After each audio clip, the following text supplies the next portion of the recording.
పెదనాన్న పెద్దమ్మ గొడవ పడ్డారా? గొడవ ఏంటి జరగలేదా? పెదబాబా గుడికి వెళ్తానంటే నానే కదా దగ్గరుండి కారులో తీసుకెళ్ళలేదే. దారిలో కారు ఒకటి అడ్డొస్తే నాను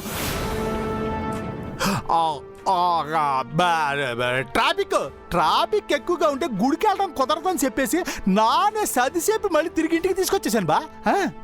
అవునా? మరి పెదనాన్నేంటి డల్గా ఉన్నారు? అదే బా నేను రే రంగా చెప్పొద్దు, పెద్దమే చెప్పొద్దు అన్నాడు కదా. ఏంటో చెప్పు. అదే బా నేను నాను దుబాయ్ సైడ్కి ఫోన్ చేసి మాట్లాడాలి. నా ఫోన్ అక్కడ పెట్టాను బా. రంగా నాతో ఏదో చెప్పాలనుకుని చెప్పకుండా దాస్తున్నాడా? అసలే వీడికి కడుపు ఉబ్బరం ఎక్కువ. చెప్పాలనుకుంటే ఆడే చెప్తాడులే.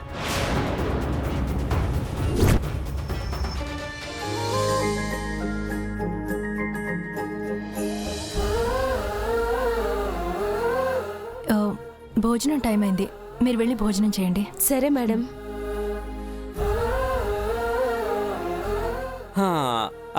మేడం, ఇంటి నుంచి క్యారేజ్ తీసుకొచ్చాను. థ్యాంక్స్ అండి. అయ్యో పర్లేదండి, నేను పెడతాను మేడం. మీరు కూడా భోజనం చేయండి. అలాగే మేడం. కార్తిక్ గారు భోజనం చేద్దాం రండి. మీరు తినండి, నేను కాసేపు అవి తింటాను. ఎందుకు? మీ క్యారేజ్లో ఉన్న వంటలన్నీ నేను తినేస్తానా?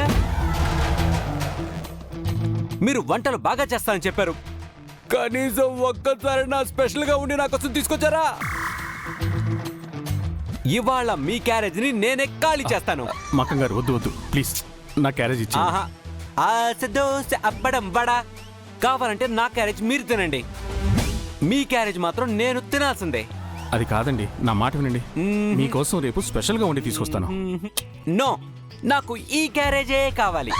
అసలు ఉండండి, ఏం తీసుకొచ్చారో చూస్తాను. నా మాట వినండి, స్పెషల్ గా ఏం లేదండి. ఏం పర్వాలేదు, మీరేం వంట చేస్తారో నేను చూడాల్సిందే.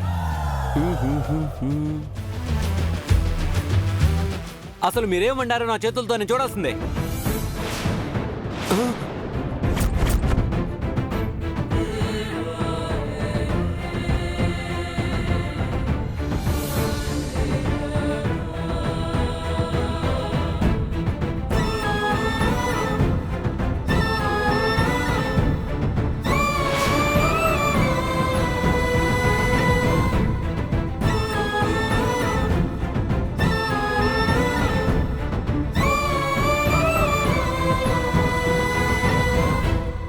మేడం చూసారా, కార్తిక్ గారి ఫుడ్ అండి. అంటే అది నేను డైట్లో ఉన్నానండి. యాక్చువల్లీ నాకు అబద్ధాలు చెప్పడం రాదండి, నాకు వంటలు పెద్దగా రావు.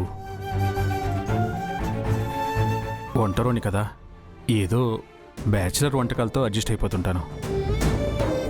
వండలేని రోజు ఇదిగో ఇలా బిస్కెట్స్ స్నాక్స్తో అడ్జస్ట్ అయిపోతుంటానంతే.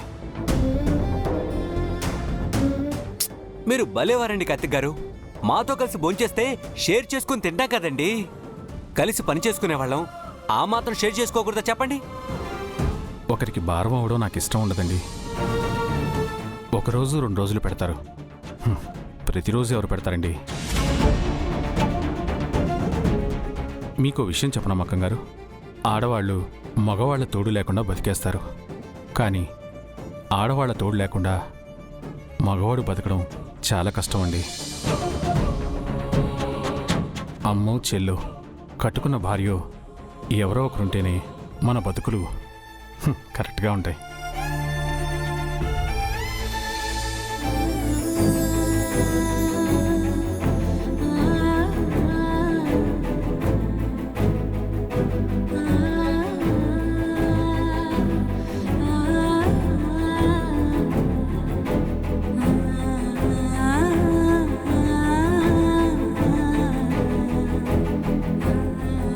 భోంచేయండి. మీరు ఇలా జాలి చూపిస్తారని నేనెప్పుడూ బయటపడలేదండి. ఇది జాలి కాదండి, అభిమానం. మీరు ఈ సూపర్ మార్కెట్ కోసం చాలా కష్టపడుతున్నారు. మీరు ఆకలితో ఉంటే మేము చూస్తూ ఎలా ఉంటామనుకున్నారు? భోంచేయండి.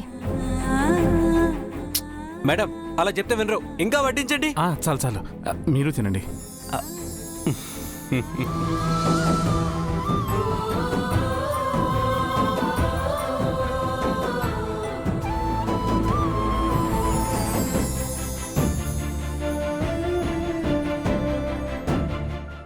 కార్తీక్ గారు?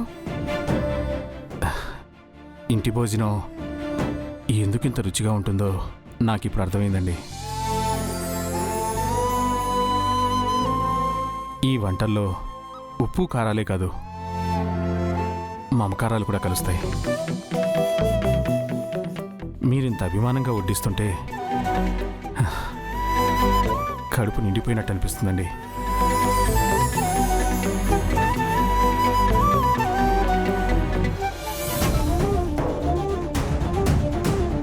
ప్రమీల, నువ్వు ప్రేమగా వడ్డిస్తే నాకు తినకుండానే కడుపు నిండిపోతుందో.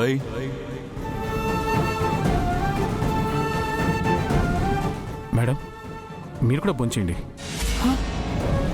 నేను తర్వాత భోంచేస్తానండి. అదేం కుదరదండి, ముందు మీరు కూర్చోండి. ఓ, అబ్బా ప్లీజ్ కూర్చోండి. కూర్చోండి మేడం. ఇప్పుడు మీకు నేను వడ్డిస్తాను. ఉం? కార్తీక్ గారు వద్దండి. పర్లేదండి.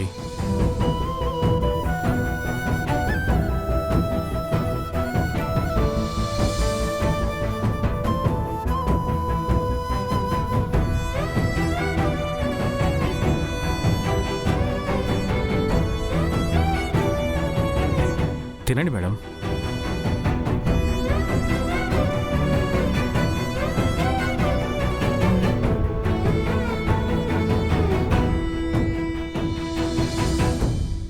ఓయ్ భార్యమణి, నేనొక్కనే తింటే తిన్నట్టుండదు.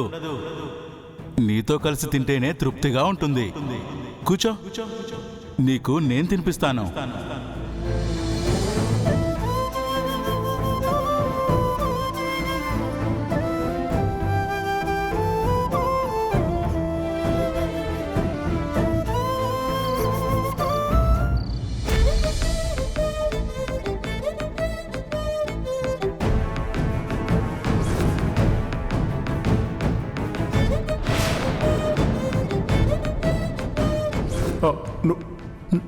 నువ్వు బతికే ఉన్నావా?